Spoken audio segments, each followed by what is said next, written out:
पाली में परियोजनाओं को लेकर कासगंज में परियोजनाओं को लेकर सियासी माहौल गर्म। कासगंज में 22 करोड़ रुपए की पर्यटन परियोजनाओं का लोकार्पण किया गया। वहीं पर्यटन मंत्री जयवीर सिंह ने पूजा अर्चना कर शिलान्यास किया। उन्होंने विकास कार्यों को लेकर सरकार की प्रतिबद्धता दोहराई। इस दौरान विपक्ष पर भी जमकर निशाना साधा गया। परियोजनाओं से क्षेत्र में पर्यटन को बढ़ावा मिलने की उम्मीद है।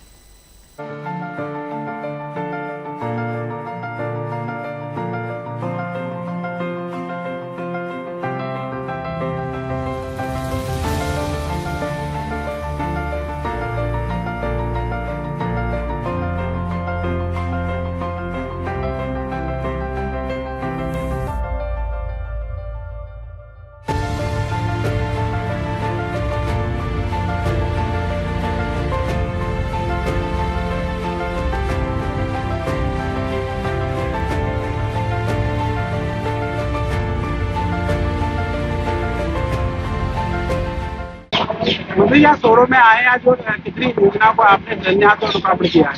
देखिए, सोरो सूकर क्षेत्र गंगा मैया का आध्यात्मिक और धार्मिक पवित्र ऐतिहासिक क्षेत्र है। इसके प्रति करोड़ों करोड़ सनातन संस्कृति को मानने वाले लोगों की श्रद्धा, आस्था, भावना जुड़ी हुई है।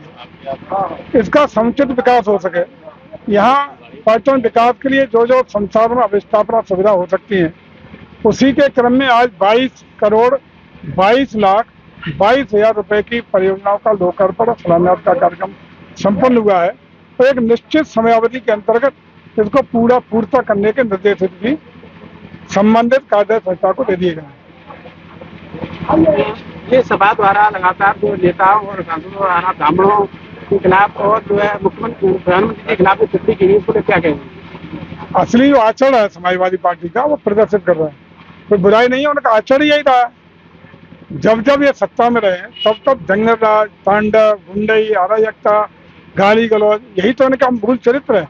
तो असली चरित्र छुपता नहीं है, तो असली चरित्र उजागर हो रहा है। मंत्री सपा प्रवक्ता राजकुमार भाटी ने जो ब्राह्मणों पर टिप्पणी की है, उसको लेकर क्या कार्रवाई हुई है अब तक? देखिए, किसी भी समाज को अपमानित करने का अधिकार किसी को नहीं दिया सकता। उन्होंने जो उस तरह की भद्दी टिप्पणियां जात सूचक शब्दों के मार्फत की हैं, उनके खिलाफ मुकदमा पंजीकृत हुआ है, विवेचना जारी है और वो क्षमा मांगते घूम रहे हैं।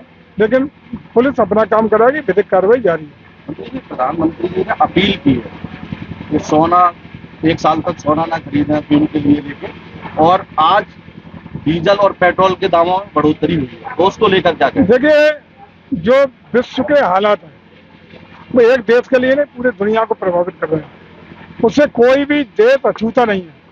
लेकिन हम आभारी हैं भारत सरकार के और आदरणीय मोदी जी के कि सबसे कम छींटे हमारे आम जनता पर अभी तक पड़ने दिए हैं। कई देशों में गुणात्मक रूप से डीजल, पेट्रोल और अन्य ऊर्जा स्रोतों की बढ़ोतरी हुई है, लेकिन भारत में यदि हुई भी है तो मामूली वृद्धि के साथ हुई है।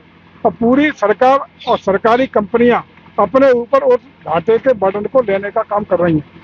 लेकिन आज जो अपील माननीय प्रधानमंत्री के द्वारा हुई है, वो इसलिए आवश्यक है कि राष्ट्र हित सर्वोपरि की भावना के साथ राजनीतिक दीवारों से ऊपर उठ के हम सबका दायित्व है कि जहाँ हमारा विदेशी धन जिन चीजों पर खर्च होता है, चाहे सोने की खरीद में हो, डीजल और पेट्रोल में हो, गैस LPG गैस में हो, वो सब विदेशी मुद्रा भंडार पर लोड पड़ता है, बर्डन डालता है, राष्ट्रीय क्षति होती है। उन सब से बचने के लिए अपील की गई है। अपील ही नहीं की, स्वयं भी उसका पालन उन्होंने शुरू किया है, अपने मंत्रियों से कराया है, सभी स्टेट के चीफ मिनिस्टर और मिनिस्टर भी कर रहे हैं। तो सबका आशय यह है कि हम विदेशी मुद्रा भंडार को बचाने के लिए विदेशी मुद्रा में पेमेंट होने वाली चीजों का, पेट्रोलियम प्रोडक्ट हो, गैस हो, फालतू का सोना का क्रय हो या अन्य चीजें, इसको बचाने का काम करें। उसी के क्रम में सार्वजनिक जो हमारे परिवहन है उसका उपयोग करें, कार पुलिंग करें, 4 लोग जा रहे हैं 4 लोग इकट्ठे होकर चले जाएं। हम विदेश की यात्राएं कम से कम करें। अपने देश में ही हमारे पास क्या नहीं है, चाहे प्राकृतिक रूप से, धार्मिक रूप से, आध्यात्मिक रूप से, हर तरह के वो डेस्टिनेशन है जो कहीं विदेश में नहीं है। उन सबके लिए विभिन्न स्टेटों में आप घूमें। इन चीजों से आग्रह उन्होंने किया, सलाह दिया, और मैं समझता हूँ कि राष्ट्र हित में हम सबका दायित्व है कि उसका पालन करने का काम करें। मंत्री जी, आपने अपने काफिले में भी कुछ कटौती की है क्या? हाँ, मैं काफिले आदि कर दिया गाड़ियाँ। पहले कितनी गाड़ियाँ मेरे पास जेड सिक्योरिटी है, मेरे पास जितनी गाड़ियाँ आती है उसका 50% कम कर दिया।